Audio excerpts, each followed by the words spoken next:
Viper Room at 15. I used to get into all those places. Yeah. I mean, I didn't. Now, the funny thing is those places wouldn't give me alcohol. Even though I was drinking back then, those are the type of, they were like, you know, because they're businesses and they were not going to lose their liquor license selling, you know, giving alcohol to some kid. But I was generally allowed into a lot of those places. The China Room was very famous on Sunset Boulevard. I used to go there a lot. I knew the owner's daughter, and they would have, I think it was every Thursday night, they'd have a drop-in. And I mean, he'd call me up when somebody big was coming. He's like, you're going to want to be here this Thursday. And we'd just be hanging out. And all of a sudden, Tom Petty would walk in and sit in with the band. Or, I mean, it was some cool stuff. Who else did you see? Tom Petty, Billy Idol, Neil Young. I think Iggy Pop came in one time. Wow. So, yeah, I got to see some pretty cool people. So we had some time to talk, you know, today, and, you know, there seems to be this link with childhood actors and addiction and alcohol and that type of thing. How young were you? And I know by the way, so everybody knows you're comfortable talking about this. Absolutely. Because you've helped a lot of people with your, you know, through your addiction and through your story and through your recovery. How old were you when you started drinking? Who gave it to you? How did you get it? And what surrounded that story?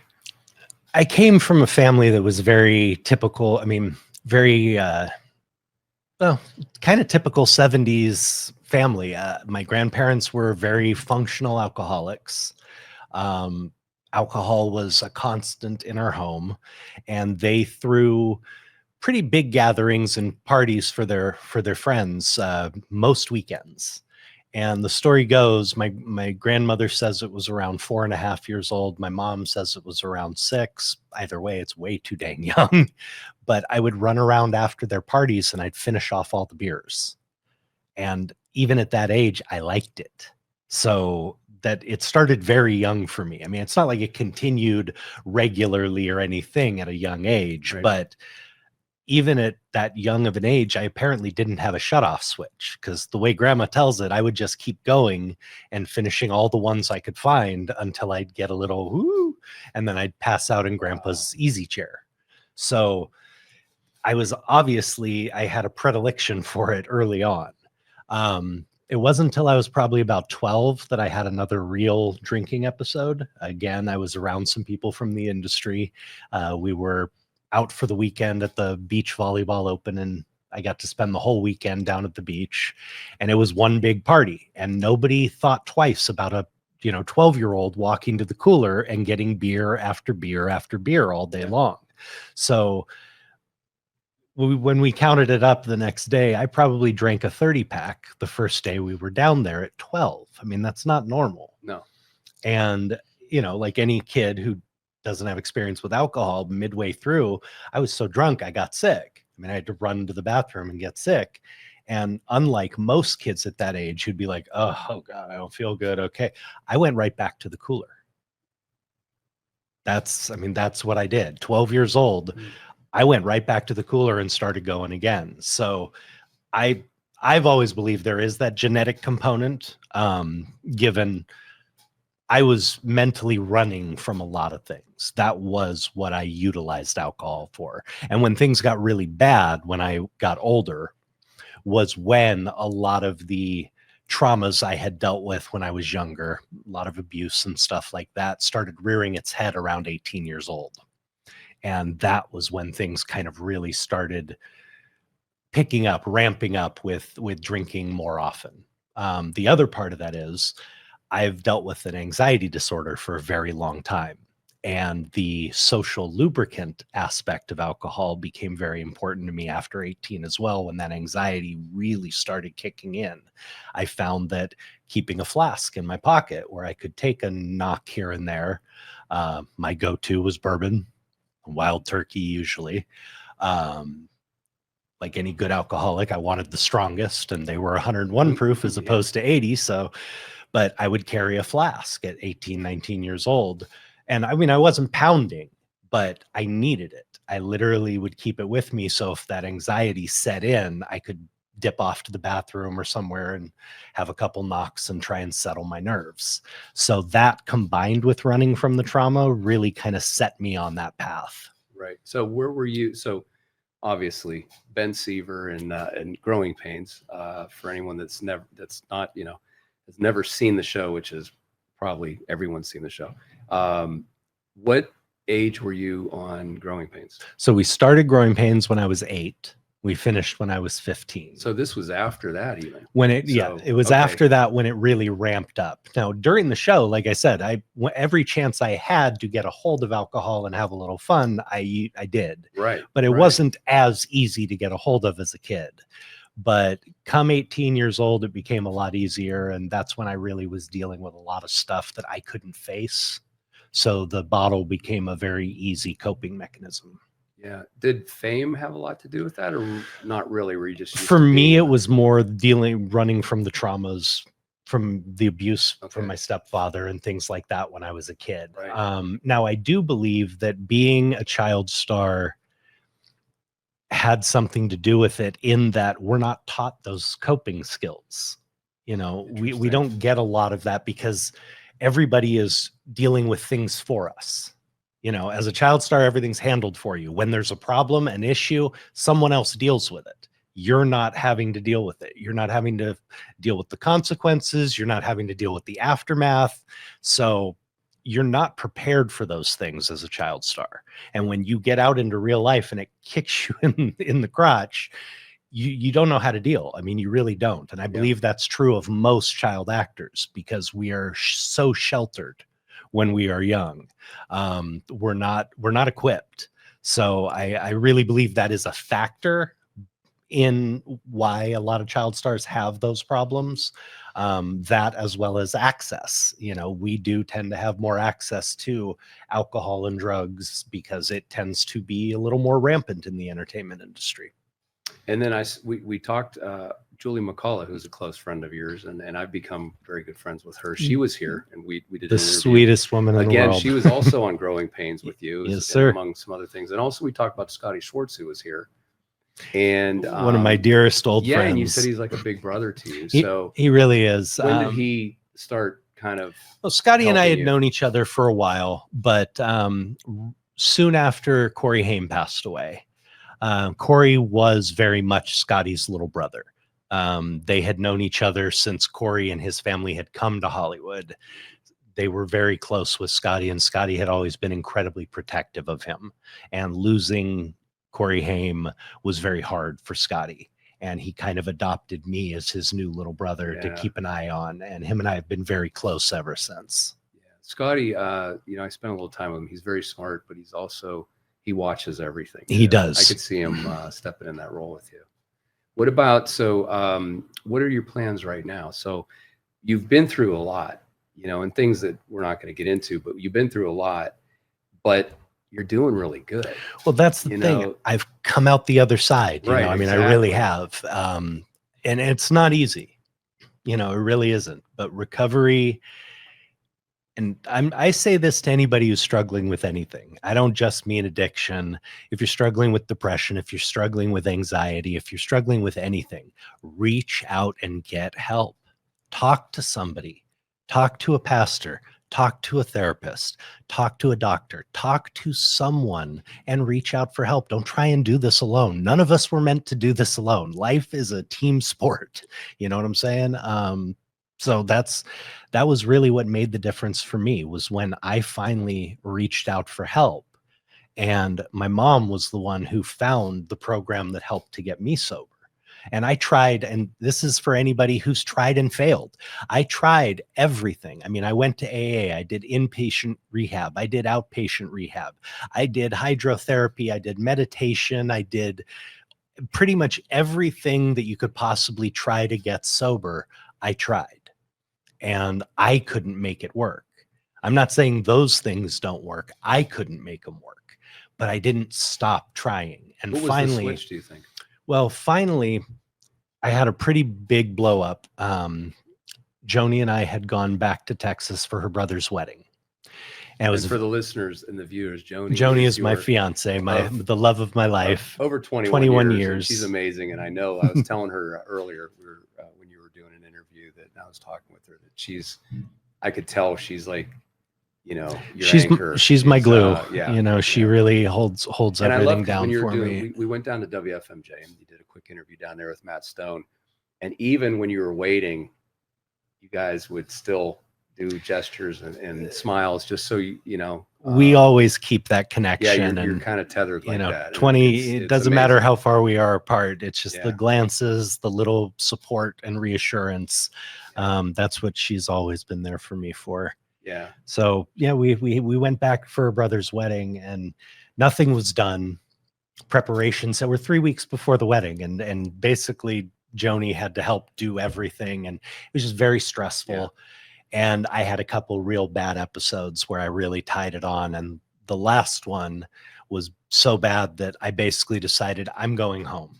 I don't want to ruin this wedding. And I know I'm going to, so I'm going home. And that freaked Joni out really badly because all she could picture was me at home pounding liquor and destroying our lives. Yeah. So when I tried to walk out the door, she basically jumped on my back trying to restrain me. And I threw her off of me pretty hard and she hurt her wrist. And that was like that was the it moment. I had hurt the person I love the most in this world because I'd never been abusive. Even at my worst, I was an angry person as a drunk. I mean, my kids were scared of me because I was always angry and yelling. I was never abusive towards them. They weren't afraid of that. But I had never raised my hand. I'd never gotten physical. And now, and again, I didn't get fit. I mean, it's not like I smacked her or anything else, but I was trying to get her off of me. And I did it so forcefully that she fell and hurt herself. And I couldn't live with that. So I called my mom immediately. And I just said, Mom, you got to find me something, anything. And miracle of miracles, she stumbled on this video of this little pellet that they were putting in people's stomach in Australia to help with alcohol and opiate addiction. And it was just this very random thing. The medicine's called naltrexone. It's actually been used for many years for addiction in its oral form. But of course, with any oral, you have a problem with the compliance issue. You need an alcoholic to actually take it for it to do its job. And if an alcoholic or an addict wants to do what an alcoholic and an addict want to do, they're not going to take the medicine. So this kind of took that out of I had a surgery and a very minimal outpatient surgery, but they made a little incision in the fatty tissue in my abdomen and they inserted this pellet, which dissolves over 3 to 6 months and helps block the cravings. So all of a sudden I didn't have that bombarding, I need a drink, I need a drink, I need a drink, just pounding through my head all the time. And I needed that, take that edge off so you could focus and start. And actually focus on the work of recovery and getting better. And once I was able to do that, my mind started clearing and I started being able to learn the tools and coping skills and mechanisms that would help me deal with life on life's terms rather than needing to run away. And that's what I tell anybody who's dealing with any of that. Just reach out and get help. That is the first step. Ask someone for help and keep trying. If it doesn't work for you the first time, find something else and try that path. Whether it's addiction, like I said, whether it's depression, anxiety, I've dealt with all of those. You got to ask for help. None of us were meant to do this alone. Yeah. And you're an inspiration. I know you've helped a lot of people. Thank and I you, think anybody that's watching this, and you also are a private chef as well, which a lot of people don't know. And, but just that relationship that I've experienced in the brief time that we've gotten to know each other with you and Joni, and sitting over here, by the way, but is phenomenal. Well, let me say this as well to whoever may be hearing this. If you are struggling, especially with addiction, reach out to me. You can find me on social media. You can find me on Facebook. Slide into my DMs, send me a Facebook message, send me a message on Instagram. Tell me what you're dealing with. I will write back. I will give you any advice and any help I possibly can. If you're looking for recovery places in your area, I have friends that I can call that can find a place for you in the area you're in. reach out to me, That's please. amazing. Wow. So another thing, we didn't really, we talked a little bit about Alan Thicke, but you immediately, your demeanor changed, your face lit up. And I know that you had said that you had a really tight relationship with him. What are some of your favorite stories with Alan? Alan was truly one of the most caring, generous, loving men you could ever know. I could tell you story after story. I mean, just being on set, we were constantly laughing. I mean, it was because of his wit and his humor in between every take. I mean, it was hard to get a scene done because we were just rolling on the floor laughing. But his I always want to talk about his talent because a lot of people don't know. They know he was an actor, they know this, but Alan was a writer. Alan was a producer. Alan was a songwriter. He wrote the theme song for Different Strokes and Facts of Life. He wrote the very first special that Barry Manilow ever did on television. He wrote all of his dialogue in the special for him. He was a talented musician, talented sax player, piano player, could play a little guitar, just a man of all talents. And then you throw that type of talent and make him a generous, kind, compassionate human being. He was just one of the most amazing men. I'll tell you this, when after 2008, when the big crash, the economic crash happened, my catering company went under and I was really struggling. I mean, really struggling, on the brink of homelessness. Things got really bad. And Alan and Kirk were the only two who stepped up to help me. Alan set up interviews with all of his restaurateur friends in Santa Barbara and a few other places and got me connected to different places where I could utilize my chef skills and earn some money to help take care of my family. But all it took was a phone call to say, hey, Al, I'm really struggling. Do you know anybody who might? And that's all I had to say. He was on the phone for the next 2 days, making connections and doing everything he could to try and help me. That was just the kind of guy he was, I mean, and he was always so full of life. I mean, that was why losing him was such a shock. I mean, all of us, we really thought he was going to be the next Dick Clark, 102 and still going. Yeah. Because he was so full of life and so full of energy.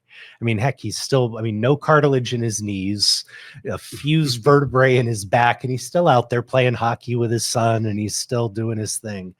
He was just such a kind, generous, and amazing man. And him and I would talk probably once a month, once every 2 months. He would call just to check up on me, make sure everything's going good. But he really did fill that father role. He was my other dad. Yeah. That's as close as I am to my real father. I was almost as close to Alan. He was that. He did step into that role in a prominent way. He was just an amazing, amazing human being. He had more compassion than most people I've ever seen. He was selfless.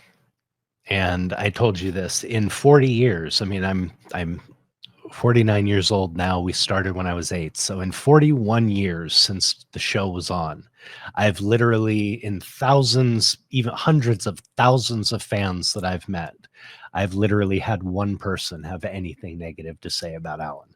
And that was quite literally that Alan blew him off for an autograph at an airport, which, maybe he was late for a flight, maybe who knows, but that's what I mean. Hundreds of thousands of people that have talked to me about Alan and have all these wonderful stories. Only one was ever even slightly negative. That was just the type of impact he had on people. That's amazing. He stepped up for you, at that point when you needed it. That says a lot. He was something else. And just, you couldn't find somebody who was more willing to do whatever he needed for people. That's why he had so many friends in the industry, because people call and, hey, Al, I'm trying to put this together. Do you know anybody who might be able to help with this? Or I'm trying to do this. Could you write a rough script for me? Or could you do that? Alan was always there to help out anybody he cared for. So when we're filming in Hawaii, we had to do a scene where we were out on the boat.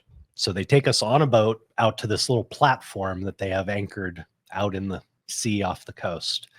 And they use it for filming purposes. So Alan's got to jump into the the water and do a scene where he's trying to get us all to come off the boat and go swimming. And there had been some sharks in the area, but there's not a lot of real aggressive sharks in the area we were in. And so Alan was like, no, I'm fine. Don't worry about it. And he just jumps in. Well, one of our grips, a guy named Nick Havinga, very eccentric, very tough old school guy. He's like, oh no, this isn't happening.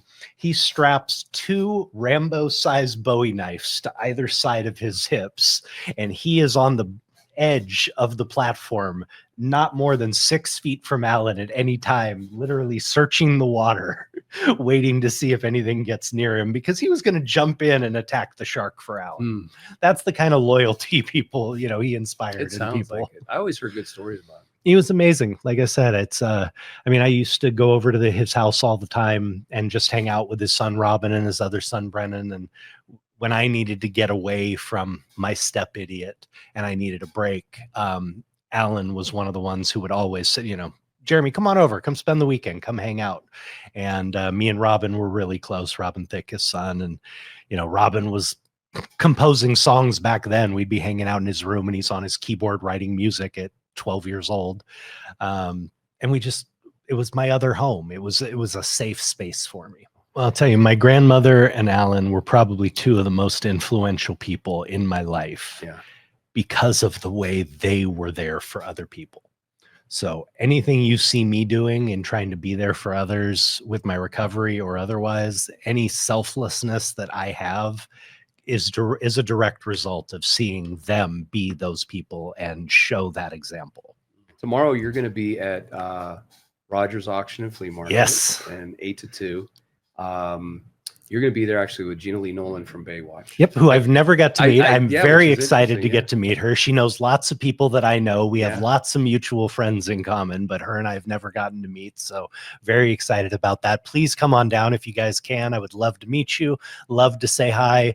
We are going to have some merch and some photos and stuff for sale. But, even if you don't want to grab one of those, just come by and say hi. Come down and visit.